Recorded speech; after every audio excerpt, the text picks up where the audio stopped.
Good morning, Washington, D.C., and good afternoon, Oxford, and Lausanne in Switzerland, and Geneva. And I am in this very wounded city, this very beautiful city called Beirut that has suffered tremendously since October, well, since a long time, since October and beyond. But August 4th was really a big day for the Lebanese because of the extent of the suffering. We at Beirut Institute, we used to join us from the Skyline building, the iconic building that is the black building in front of the port, and that is now totally destroyed. It is iconic because it has to be the expressed pain of young people who have built a new life and decided to go places, and then suddenly an explosion comes and interrupts their life. Beirut Institute team and myself, luckily we were not there. Luckily we had stopped on July 29. Had we been there, it would have been a disaster with my two beautiful team members here and young ladies who God looked after them and after me. I am here because I want to show you something. This fantastic painting that has been with the 13 episodes of Beirut Institute Summit e-policy circles, 52 guests from 22 countries was at the Skyline, at where we were doing the e-policy circles. I rescued it, but it's missing parts, as you could see. And even the name of the artist, Yahya al-Warraq, is gone. So I decided to mount it on a canvas to say to the world, you know what, we can rebuild. We can, pick up our pieces and say, we'll make it work somehow. It's not the original, it doesn't have the signature, but it has the presence. And that's Beirut. And Beirut will come back again with your help, with your attention, and the whole country needs your input. You are incredible leaders of incredible institutions. And I know the Lebanese people are appealing to you to see how you can help, because there is a violation of the Lebanese people that's going on, multiple violations. I won't take any more of your time, and I won't get any more emotional. But I want to start by welcoming you. You are personal friends, and you honor me repeatedly by accepting to be together for this very special e-policy circle that is a tribute to Beirut. I want to start with President Michelle Bachelet, who is a very good friend from many, many years throughout the United Nations and before and beyond. And after she had become president of Chile. Each of you will have 4 minutes to tell me what you think. We always take the conversation forward, and we look forward to what you are going to tell us, how to think, what to do, and how to hope. Michelle Bachelet, 4 minutes to you. Well, thank you for the invitation, Raghida. But I will focus my remarks today in the situation in Lebanon. However, before I do, I would like to frame my remarks within a wider context that is affecting Lebanon, but the rest of the world as well. As I said when addressing the Human Rights Council earlier this week, the world has rarely experienced a simultaneous global shock as complex as COVID-19. And no region has been spared. This is not less true for the Middle East and North Africa region, which has also continued to be impacted by situations of armed conflict and related violations of international human rights law and international humanitarian law in some states. And the impact of the pandemic on the region has been significant because in the addition to the loss of life, lockdowns and other restrictions imposed have had a significant impact on people's daily lives. And the overall economic impact of the pandemic has also been unprecedented and will likely fall on those in the most vulnerable situations. For many has meant as well restrictions on the freedom of opinion, expression, religion or belief, assembly, and association in some states have also had a negative impact on civic and digital space and have generated serious concern, particularly in the context of some states' responses to protest. And so in this context of this sharply escalating suffering and turmoil, I believe that human rights principle norms and actions offer effective solutions to build stronger resilience to shocks and counter despair by preventing social, economic, and political instability. And of course, I think that the current situation in Lebanon clearly illustrates this.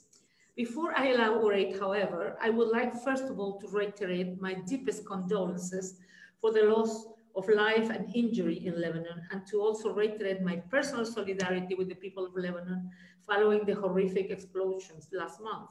And I also reiterate the Secretary General's statement following the explosion, in which he emphasized that the United Nations will stand with the country in such challenging times.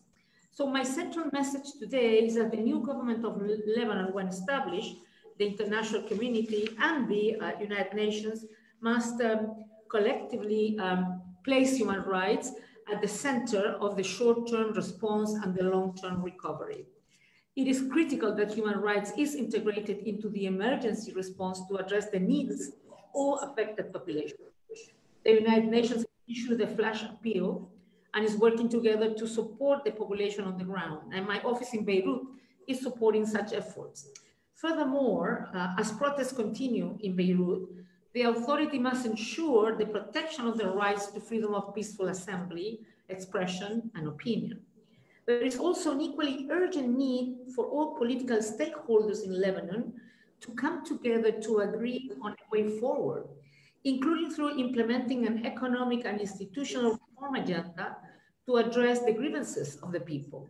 And this reform should realize and not undermine the rights of the population. I think it's important to note that the explosion has exacerbated the pre-existing socioeconomic and rights crisis in the country. I remember last year when Lebanon started, people on the street, young people on the streets. I remember this impressive image of a girl sitting, standing in front of like tanks and security forces.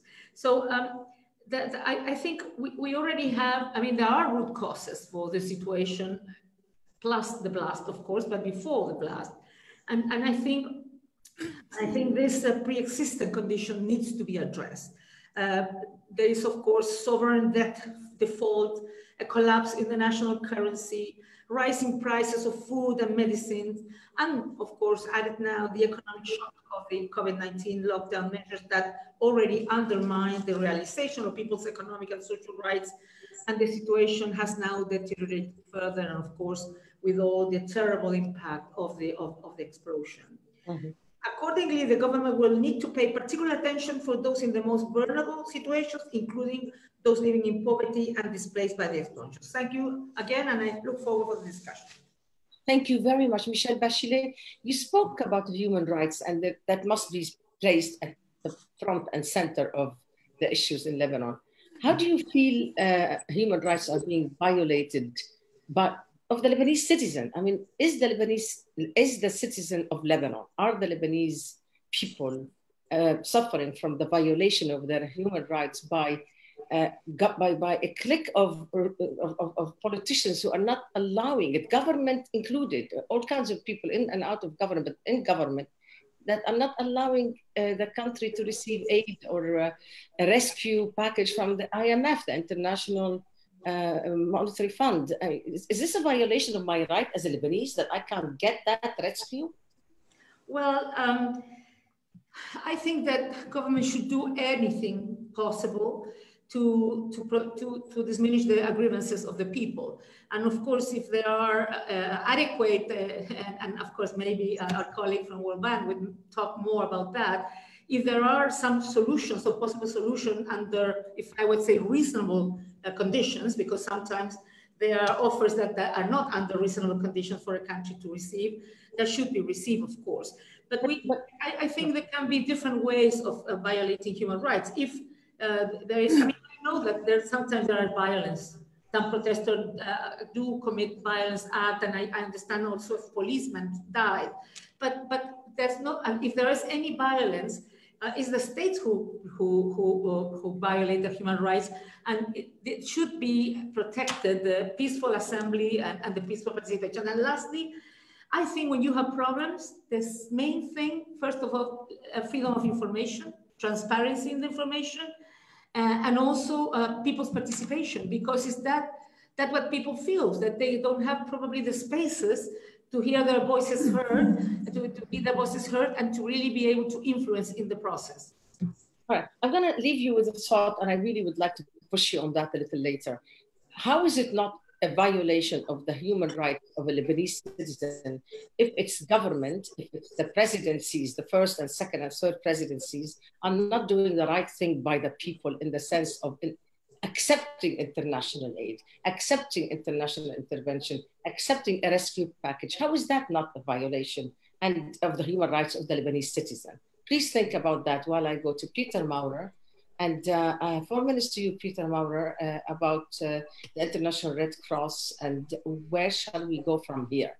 I know that the Lebanese Red Cross is doing a great job, and so are you, but I really need to know, where do we go from here, given the devastation and given the magnificent, incredible downfall of this country with no way forward? Peter Maurer, 4 minutes to you. Thanks a lot, Raghida and colleagues. I would limit my remarks to 4 brief points. My first is really an element of pride to the Lebanese Red Cross, as well as to the partnership within the Red Cross and Red Crescent movement for fast and accurate reaction to the blast, but also for the reaction over the last years and decades in the context of Lebanon. I think if you have such a stellar national society in Lebanon, it is also because you have gone through civil war in Lebanon, and it has built capacities. And I was immensely proud about the speed and accuracy of the reaction, helping hospitals, helping people, helping ambulances, organizing and building the support within a couple of hours to at least mitigate the worst. And I think the Lebanese Red Cross and the Red Cross and Red Crescent movement, including ICRC, stand in that sense for the importance of humanitarian law and principles. Here I would join, just from my angle, Michelle's comments. My second point would be that I look at what happened in Lebanon a little bit as an emblematic turning point for humanitarian action today. We all remember we have been used to look at humanitarian either as induced because of natural disaster or of man-made conflict and violence. I think what happened in Lebanon draws the attention to governance, weakness, and failures as an origin of humanitarian needs. And I think that Lebanon, in that sense, is not a singular case, but emblematic. I come home from trips to Libya, to Niger, to Burkina Faso, I have been in the Lake Chad Basin and Somalia at the beginning of this year. I think in many places of the world, we see that humanitarian needs emerge when we have serious governance problems. And this is, of course, an additional challenge, I think, to the UN system, because it is constituted by governance, but also to the Red Cross system, in which national societies are the auxiliaries of governments. And so we have to think profoundly on how we can respond and what the accurate framework for response is when we are not in a clear-cut system of conflict, war, and violence, or of natural disaster, which was our usual template. My third remark is one of frustration. I mean, how many times have humanitarian actors, development actors, many others drawn the attention over the last 20 years to the strategic neglect of Lebanon, in particular in the last decade, of strategic neglect of Lebanon and the Lebanese people, given the extraordinary power competition in the region, with its conflictual impact and with unbearable impact on the social fabric of the neighboring country. And I think it is a little bit out of frustration also that it needed a blast to get attention of the international community and just recognition that what the international community has allowed to be created in Beirut and in Lebanon is unsustainable in terms of what the international system should do in order to prepare and prevent. And the last point, let me just say that our action with the Lebanese Red Cross, with the Lebanese people, our work on some critical humanitarian issues have strengthened my conviction that it is one of the most promising countries, but it needs the potential to be unlocked. So yes. What does it need to unlock this potential? I think we should have a solid discussion on these issues. We definitely will, Peter Maurer. This is incredibly helpful because you took me in a place where I want to go about the governance failure and accountability. Governance failure, if it goes on without accountability, then what is the value of the international community if it's there watching and reading from the textbook? There has to be accountability for the governance and failure and government's failure, and particularly in light of what you call strategic neglect of Lebanon, which is, I find this a very powerful framing of the issue. Peter Maurer, quickly, can you tell me, is it the failure also of the international community that it just lets them get away with it while the people suffer?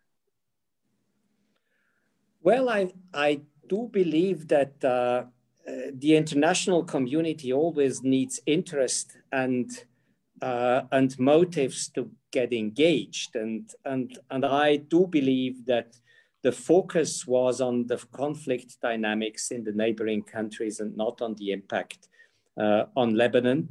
And I think it is this situation of lack of focus and lack of acceptance of the reality also that are created through conflict. We have seen it in Lebanon. We have seen it in many other places. Yeah. Let's remind ourselves that the most fragile context are countries at war and neighboring countries at war. And we're going to discuss that at length. And I want to bring in back Michelle Bachelet into this discussion. But I want to go right now to Valerie Amos, who's got congratulations from Oxford. At Oxford, we are very proud of you. And we remember you from the UN. Again, you're a good old friend. And I remember how strong you are on these issues. And I know that you are still strong on the issue of ending impunity, accountability. I'm not going to put words in your mouth now, but I want to get back to you after your 4 minutes to just take those 2 points forward. Valerie Amos, 4 minutes to you, please. Thank you. And can I join others in giving condolences to the people of Lebanon and the people of Beirut? It has been a terrible few weeks, and my heart goes out to everyone. My comments pick up absolutely from where Peter left off, particularly in relation to these issues around governance failure and accountability. I saw many times at the UN, and I've seen it since, the way in which governments have responded to crises, particularly humanitarian crises. And I'm extremely concerned that over the years, I think we are seeing two particular things which are happening. One is a response which in many ways is ideological and political by governments. So they frame who gets the help, why they get it, in terms of those who are, as it were, on their side. And there is a lack of care for the people in the country in the way that they do this. I saw this very often with Syria, but also elsewhere. But increasingly, and this is what really concerns me, we are seeing incompetence in the way that governments are responding to these crises. So it is not an ideological response per se, but it is also incompetence, because quite often the ideological response has eroded key elements of a state response. So a state is no longer able to respond in an effective way. And the COVID pandemic, I think, has really shone a light on this. We saw in the United States, for example, initially the denial that COVID was serious. We've seen the way that the communications have gone from one side to another.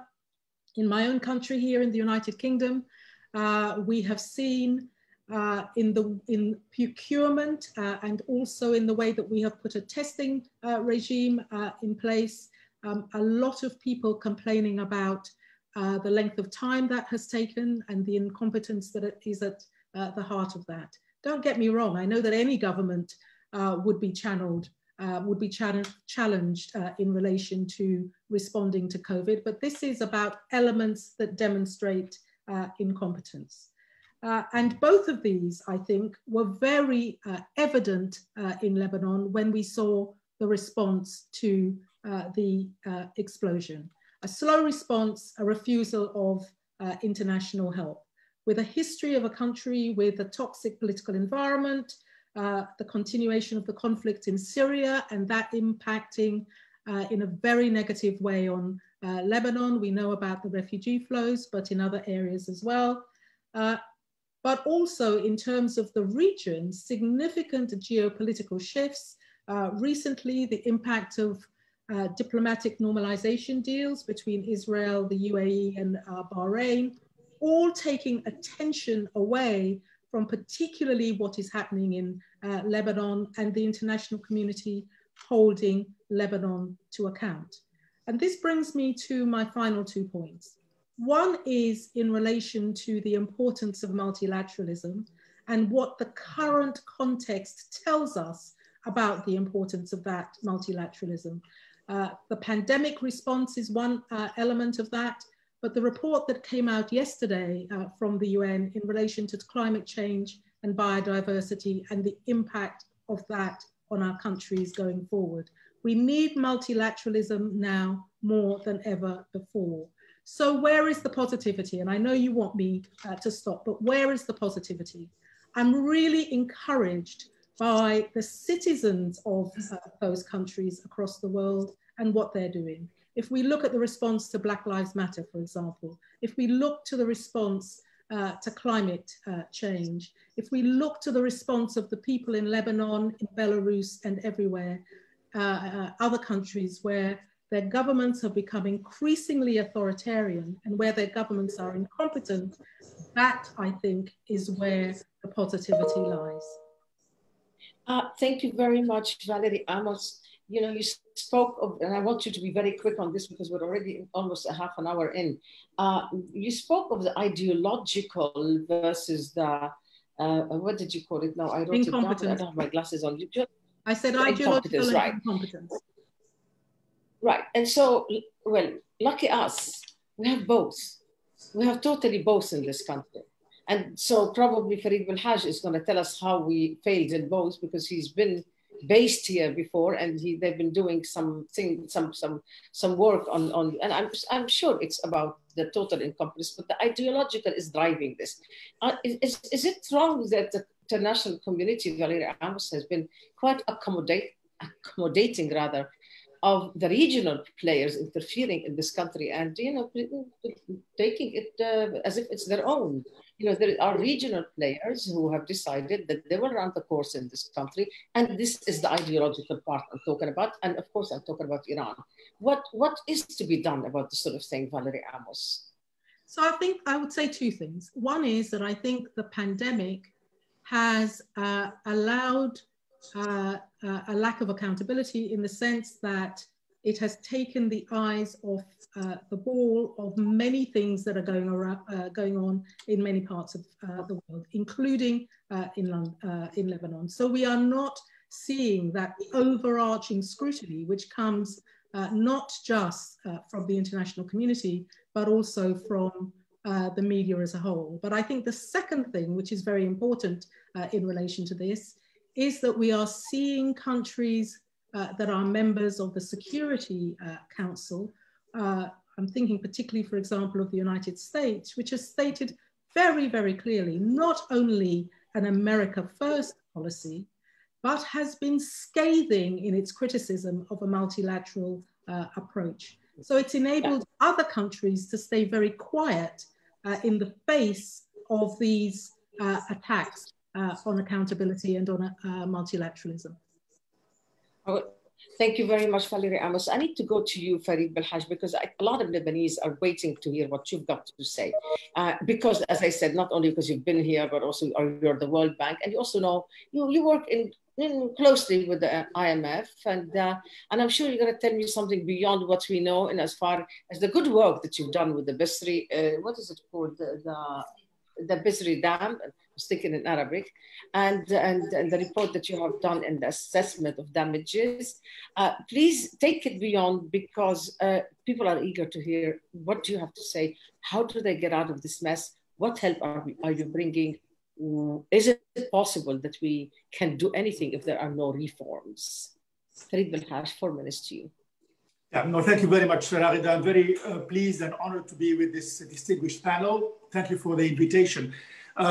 Let me join in stating how emotional the whole Beirut blast was for all of us and for me personally. I lived 5 years there, not very far from where this happened, and I have colleagues, friends who have been, affected by this. You talked about the Skyline building. I have friends and colleagues living there, and some of them badly hurt.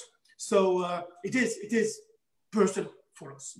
But let me take a step back just a bit and talk a bit about the Middle East and North Africa region and how much, what's happening there is actually a reflection of what's happening in Lebanon and vice versa. Ferid, can I ask you to do it the other way around? I'll tell you why. Because a lot of television stations are waiting for you to say what you have to say on Lebanon, because the broadcast is being prepared. So we can't get into. If you don't mind, forgive me for imposing on you, but I got note that they want to hear from you on Lebanon right away. Otherwise, I'm fired. No, we don't want that. Look, what's happening in Lebanon, let me say, is a result of years of what I would say call in Arabic, la mubalat, carelessness. Peter said neglect. This is what's happening, and it is a neglect that cannot continue. When we looked at what happened on the 4th of August, a day after that, we moved ahead with the rapid damage and needs assessment. And what came out of it is not only a number that, how much this is costing, not only a number, that is how many of these buildings were shattered and how many people, but also, frankly, the need for this country to move beyond what happened to it. Because this is self-inflicted. This is self-inflicted. And I think this is what's very, very important. For once, we cannot turn left, up, down, and say it's somebody else. And why is it? Because there is no governance, because there is no accountability, because there is no contestability, because the social contract between the citizen and the state has been shattered. And this is not new, So this is where we are coming from. And that's why I wanted to bridge it with MENA, because unfortunately, in all of the countries in MENA, we have the same issues of lack of accountability, lack of contestability, lack of transparency. I'll finish with this. At the end of this report, we say we need a strategy. We need to do something. We cannot just assess. And we have put together a plan that we are working on with the UN, with the EU, and with others, to look at 3 R's: reconstruction, recovery, and reforms. For me, it is 3 R's: reforms, reforms, reforms. Because if you look at the situation today, of course, tomorrow we can rebuild. And of course, tomorrow we can recover. But nothing will be sustained and sustainable if you don't reform your judicial system, if you don't reform your procurement system, if you don't reform your governance system, if you don't take another look at your financial system. Because all of these are converging into one thing: the disaster that happened on the 4th of August in Beirut. Belhaj, if they, كلهم we say in Arabic, which means all of them, if they are refusing to reform, what's going to happen to this country? They have been refusing to reform for years. When we look at the electricity sector, for instance, you live there, you know it. Between $1.5 and $2 billion a year of money that is going down the drain. Why? Because the place is managed in a less than rational way. So we have been pushing electricity reform for years. We are pushing water reform. We are pushing connectivity reform, and again, overall, contestability, transparency, and governance. And these are not empty words, because there's something behind that. There is something called a new procurement law that would allow people, that would allow actually the state to be able to contract in a transparent way, that would allow civil society to take a look at what's happening. You mentioned earlier the issue of making sure that we do something beyond this assessment. We are here and we will do something behind it, but the condition is that reforms move forward. We had Paris 1, Paris 2, Paris 3, we have said, and nothing happened. You can put conditions as much as you want, and they're not doing them. They're not meeting them. This question is to all four of you. When the clique of that runs the country, political and otherwise, they refuse to listen to all of what you're saying. All of you said, reform, pay attention to your citizen, do not, I'm not going to put words in your mouth. You know what you said. When they all refuse, and they are refusing, and there is no government today, and there might not be a government, what is the response? What can be done? I don't want to lay the blame on you, obviously. You tell the Lebanese people, you do something about it. Every time the Lebanese people go out on the street, they got beat up. What is it that that can be done? Should we go to the Security Council? Should we go to you, Michelle Bachelet, and say, listen, there is a Magnitsky Human Rights Accountability Act in the United States. Why shouldn't it apply to Lebanon? Michelle Bachelet. Well, I think, first of all, that the main problem is a political one.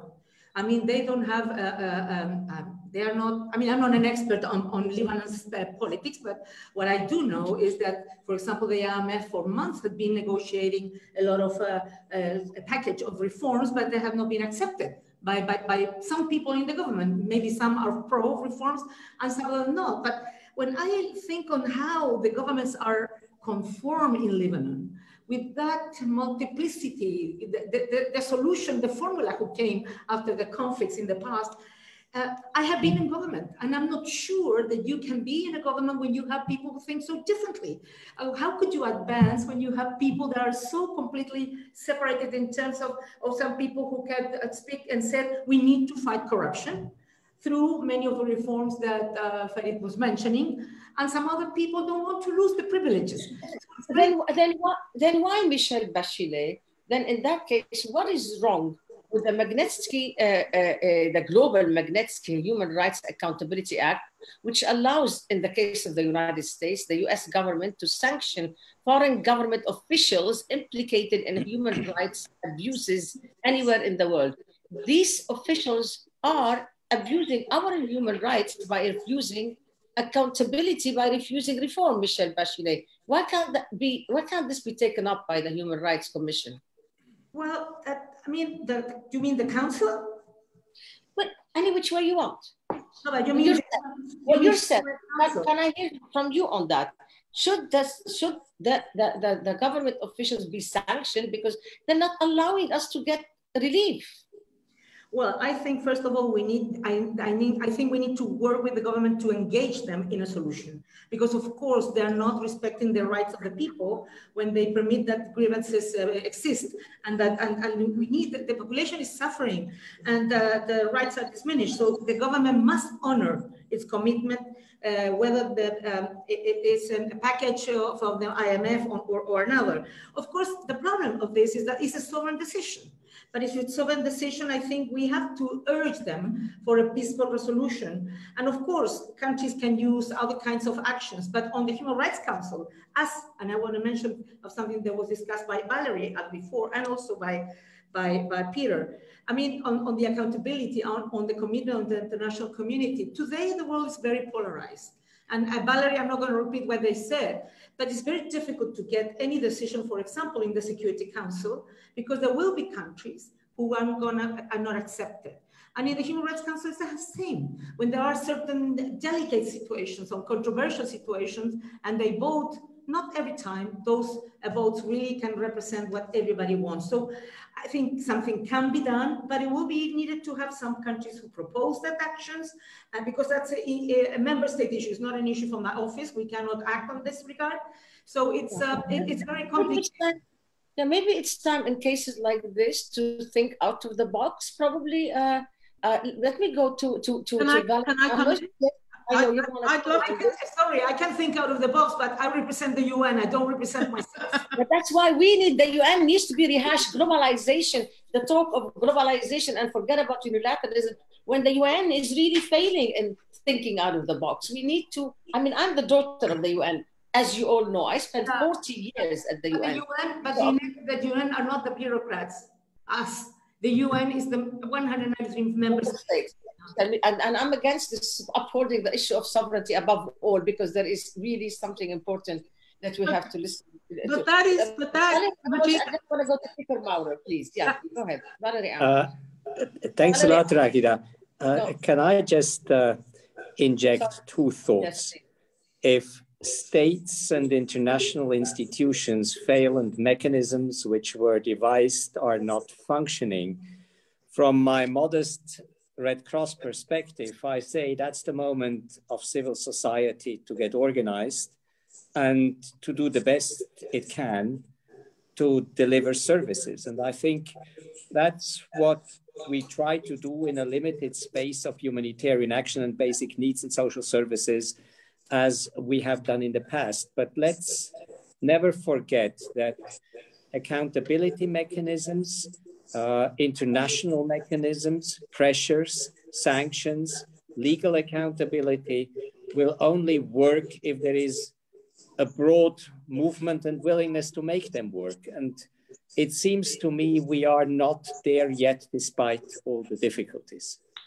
What I would envisage in contrary is that we have to strengthen further institutions of the civil society in order to be able to deliver services. I think, again, the Lebanese Red Cross is a good institution. There are a couple of other institutions which can deliver services. We need to recast the capacity of the Lebanese society to take basic needs into their hand and basic social services into their hand, which doesn't mean that I'm against everything which you have said and put on the table, Raghida, but we seem, in terms of the power reality as I read it, not there to make these mechanisms work. So pending a broader movement, that's probably what I can offer. Secondly, I think we need to inject into any discussion on the accountability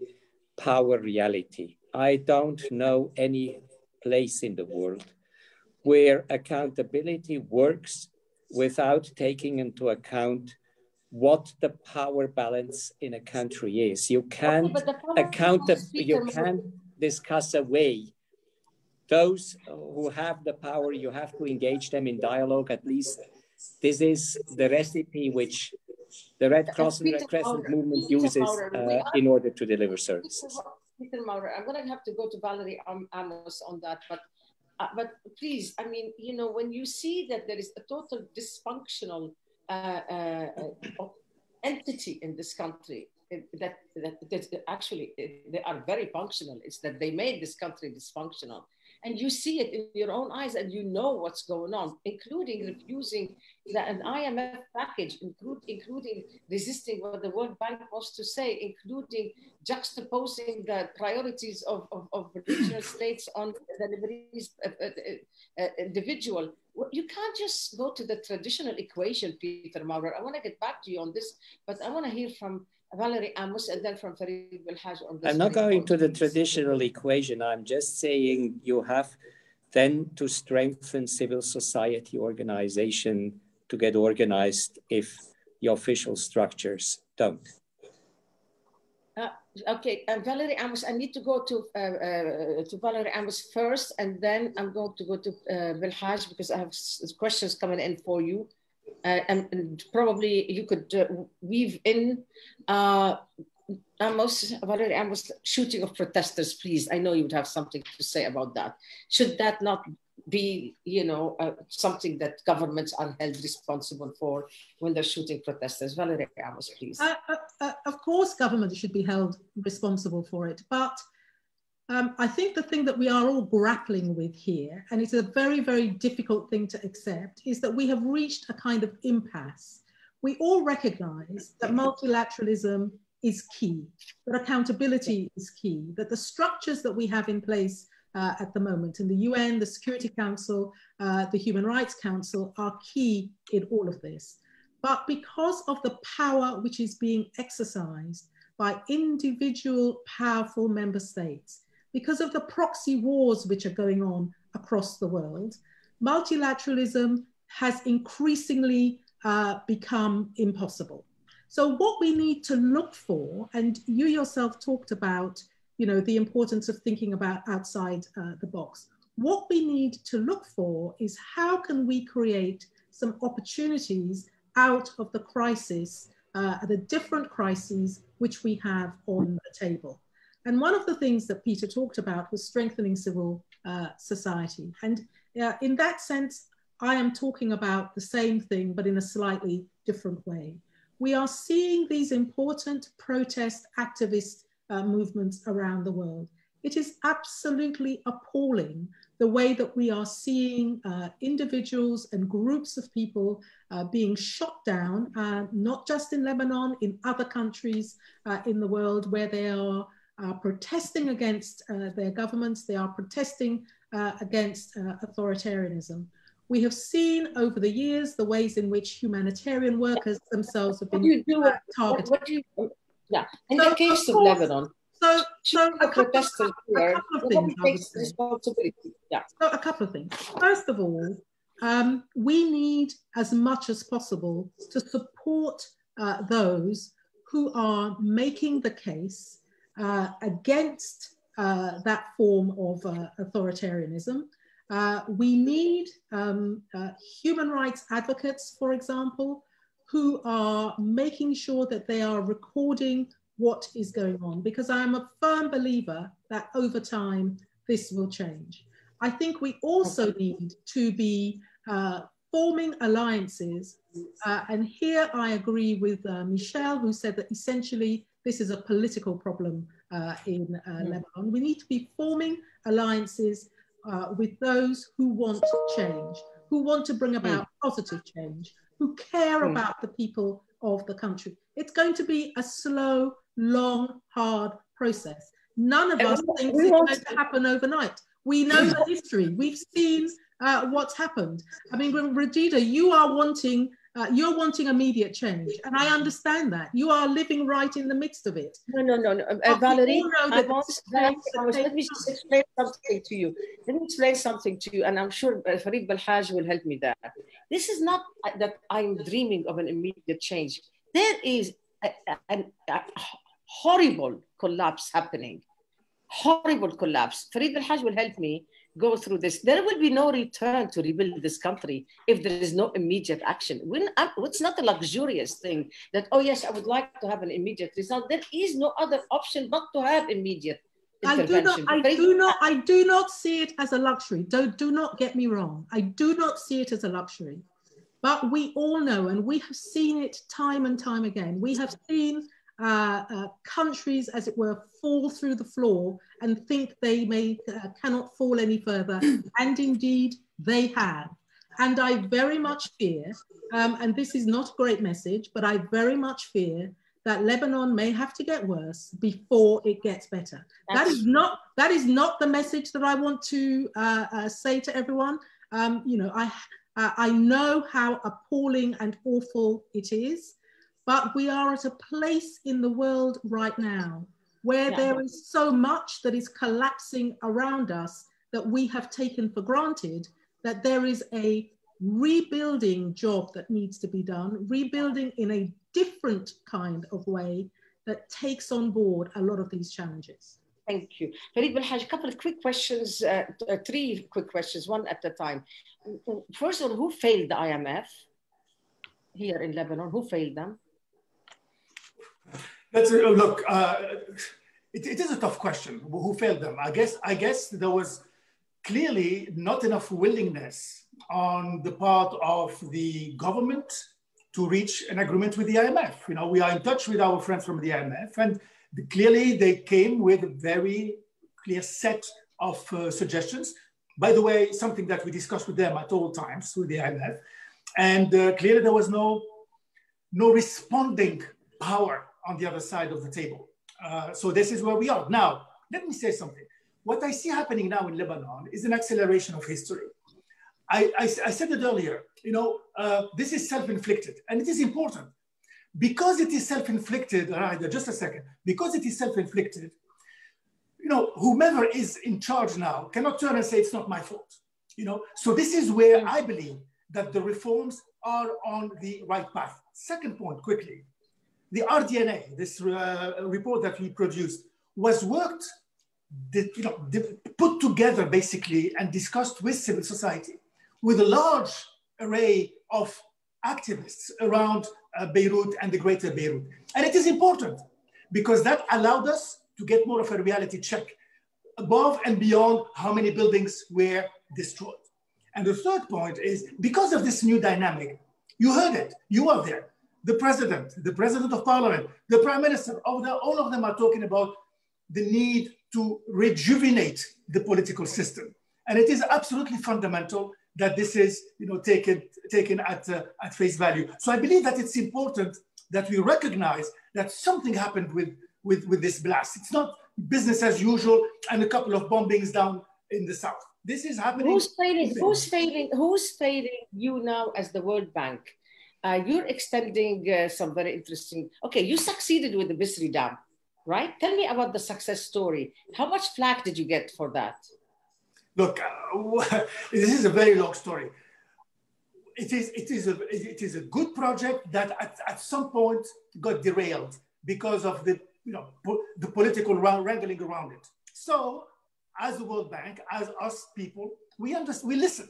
We listen to the civil society, and we listen to those who are telling us, look, at this particular juncture, this project does not have this necessary political and social platform that is needed. So we withdrew from it. So quickly, a very quick one to you again, because that's being written to me. What about the electricity priority that you have been emphasizing? Yes. How much are you going to put for that? How much are you going to hold their feet to the fire on this one? Well, to be very clear, it's been 20 years that we've been holding the feet of many governments to the fire because of this. Because this is something that it is not only a basic service that is not rendered to the population. It is also what is making the Lebanese economy sinking day after day. It is what's making now Lebanon the record country in a way in total indebtedness. More than 150% of GDP is the level of debt. Because of what? Because of the failure of the electricity. Where do we go from there? What happens to us? Yeah. Then what happens to us with such a debt? The debt needs to be managed, but before managing that debt, you need to manage why this debt is coming about. And it's coming about a total failure of managing the electricity sector because of all the subsidies and because of the total disconnect between the rational economy of it and, frankly, what the citizens are getting. You are living there. You are paying twice. Yes. You are paying the EDL, and you are paying the private service provider, and you are paying way more than anybody around the whole region is paying for very bad service. And for what? 7-8 hours max of electricity a day? It's a shame. Yeah. 21st century Lebanon. Michelle Bachelet, see, you heard it from Ferid Belhaj. This is where I want to come back to you for the original point I wanted to make to you. When it is a situation that is so dark that you have people in government who are leading the corruption. You have people they're playing the sectarian card, they're playing the regional card, they're playing actually not only corruption, they are greedy. It's greed on top of everything else. And then you see the failure of the system. Of the electricity, of food, of money. You have no idea how bad things are here. They are so bad. And the people cannot do anything because the clique is controlling and they won't let go.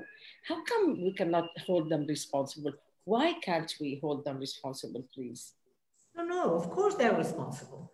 Of course they're responsible because every government is responsible when they act in an adequate way and when they don't act and do what they should do. So of course they're responsible. The thing is, what can you do about it? And it's about what Peter mentioned and Valerie about power internationally, but also about the national power. I mean, how can you, I mean, I believe in my case, and in COVID-19, again, shows what I believe always. I think to provide services. State has the responsibility to provide health. I mean, of course, you can have private providers, but the responsibility is on the state to ensure the rights of the people. And that's why COVID has shown the lack of preparation of all states to respond to that thing. So of course you have to hold them accountable, but to hold them accountable and to say that they're responsible is not enough, because what you need is concrete solutions. And that's where I would have thought, for example, talking about multilateralism, that the COVID-19 would create a sensation that, look, yes, multilateralism is fundamental, and we're all going to change. We're not going to start working only on what differentiate us, but let's see what unites us and how we can push together, because we're dealing with something so big. But that was not what happened. So in Lebanon, I'm not good to give recommendations to countries when I don't know them in the details. But how can we not only? I mean, they spoke about civil society providing services, yes, but that's not the solution at the long term. You need to have the state to respond. And how can you change then the politics? And I think Valerie was mentioning to support the people on the street, to support the people on to support the people's movements.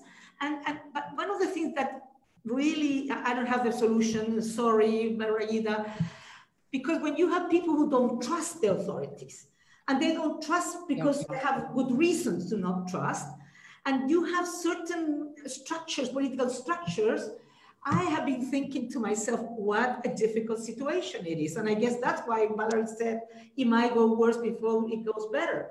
But I have to say, we need to support. I mean, people need to be supported so they continue making their voices loud. And I guess I cannot imagine there's no political party or political movement that has the right. There is, and they're asking. Yeah, Michelle Bachelet, there is a very important political movement, several political movements here, but the crackdown is incredible. It's a predetermined decision to fail them. And they are disorganized. I will give you that. I'm not telling you they're perfect. But that's why there are groups who have written to the Secretary General, I have the letter here, to say, help us. There was no investigation, no push for an independent investigation for the blast, fact-finding mission. Nobody pushed. There's no push for, at the UN. And people are saying that, how do we get your attention, Michelle Bachelet? How do we get you to think of violations of our human rights as citizens, by the practices you have heard, by officials, that you can say, can leave this program and put out a very strong statement and say that is unacceptable, because the facts will stun you when you go into the details. I did that on Monday when I presented the global situation of the human rights in the world. I had a statement particularly on Lebanon, on people's rights and sufferings, and the need of reforms, and the need for governments to respond. Putting a human rights approach is centered to the response. Yeah, I guess I'm talking about accountability much more than just that this is, I mean, if it is a violation of my human rights, do we go again to the Magnitsky Act option, which I think works? Do we go that way? Should people start to think that way instead of killing a country? Instead of killing a country. To be honest, has been used in a very political way as well. When you like governments, you don't use it. And when you don't like governments, you use it. So it's not necessarily the best solution. I'm not sure it's the best solution, because I have seen it used only for governments that are not the friends of some governments. Wait a minute, wait a second. This is not the case in Lebanon. I think maybe you're thinking Latin America, South America. This is not the case here. I'm talking about Lebanon. I'm talking when I have seen that action. Yeah, I know you're thinking Chile. Yeah. In Latin America as well, yes. Okay, so I think I have what? Go ahead. I mean, what I know that in the next week there will be a discussion on the situation of the Human Rights Council, and probably there will be a resolution. But again, I'm telling you, I can have my opinions as High Commissioner, and I put it on Monday. Yes. But this is the decision of member state, and that finally is a political decision. Well, we hope that we got your attention, Michelle Bachelet, so that will be on your radar as the country that is. Because also my deputy, she's Jordan, but her family lives in Lebanon, so we always are sort of sharing ideas.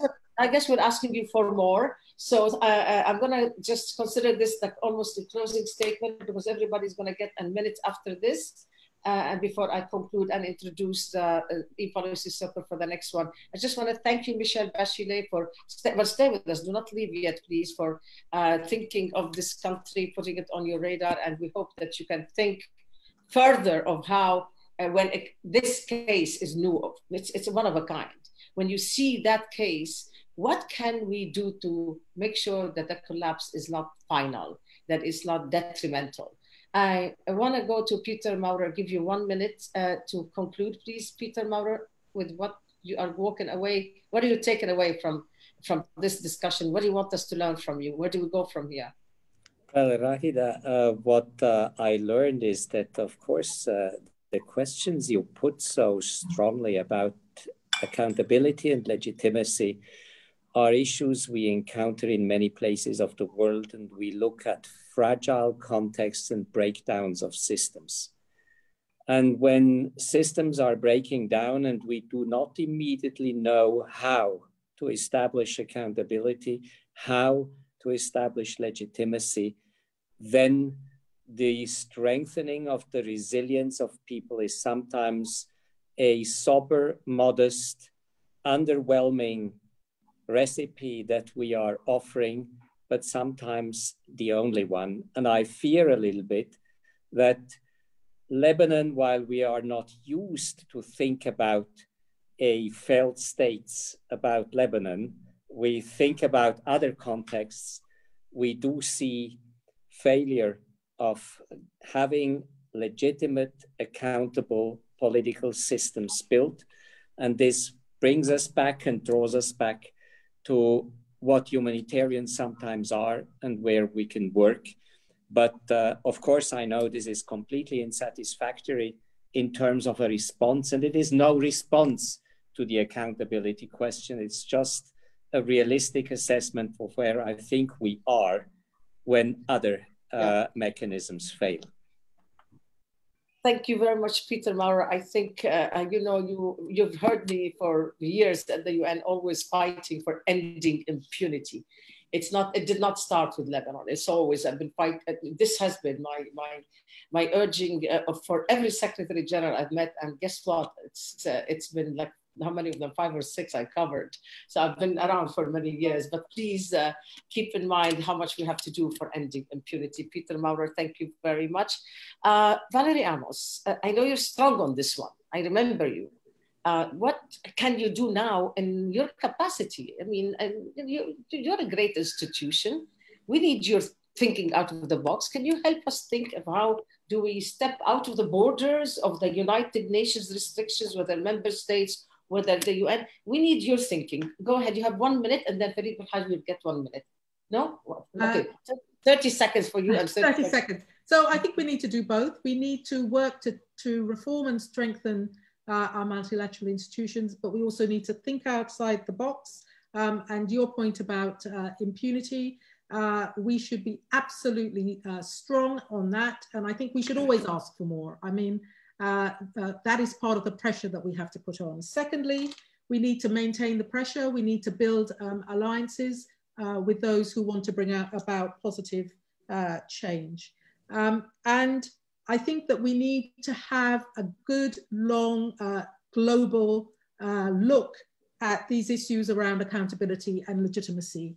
They are the thread that hang through every single one of these issues that we are talking about in terms of the importance of multilateralism. So let's put them front and center. Thank you, Valerie Amos. Ferid Belhaj, I'm gonna inject a question for you that, again, sorry, do you really believe that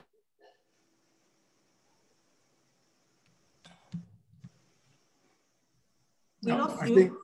Yes, I think that's again one of those electricity issues they have in Lebanon. Yeah, we lost you, Raghida. One yes, second. I told you this is dysfunctional country. There we are, no electricity. But maybe Farid Belhaj will fix it. Hopefully, if they keep emphasizing that electricity is not the property of one party and electricity is not the property of one man. So, I mean, basically, people are asking you as the World Bank, are you going to give money to officials who are, they're calling them the thief, who who has stolen the money? Are you going to go on, or are you going to give hope differently? Will the World Bank give differently? Farid Belhaj. Look, this is a very good question, and it's very timely, because we have, as we speak, $200 million that are ready to go for poverty alleviation as a social safety net. And as late as yesterday, we had a meeting to look at the details of how this money would be channeled directly to its beneficiaries, making sure that all fiduciary barriers, in a way, are looked at very carefully. So it's a very good question. Now, let me conclude by saying two things. One is that, it is true that Lebanon is resilient.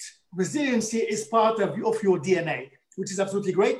This being said, many of my colleagues are telling me we are fed up with being resilient. We need something else. So this is one. Second, look at how many people are gathered around this particular panel, but in general, talking about Lebanon. Lebanon is not by itself. It's not alone. And the Lebanese people have tremendous, tremendous sympathy around the world. So, I don't see Lebanon falling. I see the people of Lebanon being badly served by their governance right now, but things will evolve. Last but not least, in 2014, the president of the World Bank came to Beirut, and his message was, help us, help you. And I believe this is what Valerie, this is what Michelle, and this is what Peter are saying. Help us, help you. We cannot bring an army to invade Lebanon and to impose order. We need the Lebanese people to do what they need to do, and we are here ready, willing, and able to help Lebanon move forward. And thank you again for the invitation. Oh, thank you all so very much. You just honored me as friends, as incredible leaders, as important institutions. Valerie, Amos, you have to come back to Beirut Institute Summit in Abu Dhabi when you came to the first one, and then we need you for the 4th edition, hopefully in March, if COVID allows. Peter Maurer, you were with us the last time, and Sid, you're hooked. You have to come back. This is the family of Beirut Institute Summit in Abu Dhabi. And Farid Belhaj, you wanted to come and you couldn't, so we'll hold you responsible for that. And, Michelle Bachelet, we want you with us. We'd love to have you. You are a strong force, and you're a force of a person, of a woman, and your important voice is very important. Your strong voice is important for us. I was there for the Arab Spring meetings, but I would love to go again.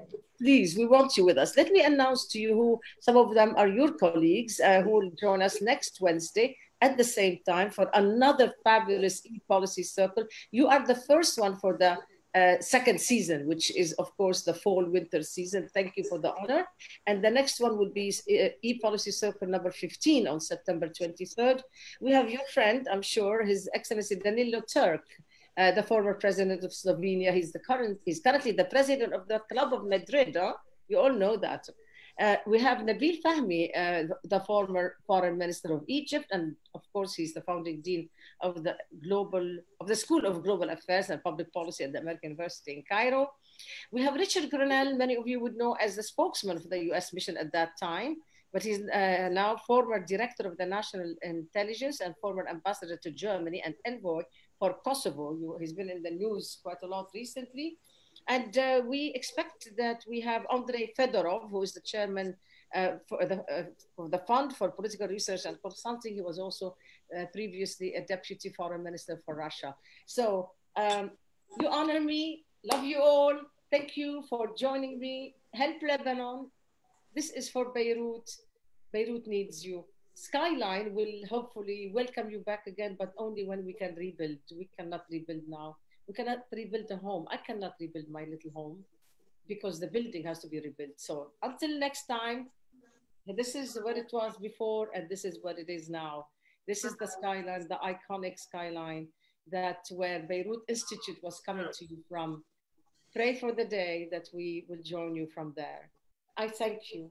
I thank you very much. I thank you for supporting Beirut. Lots of love. Thank you. Bye, everyone. Take care. Thank you. Very much. Thank you.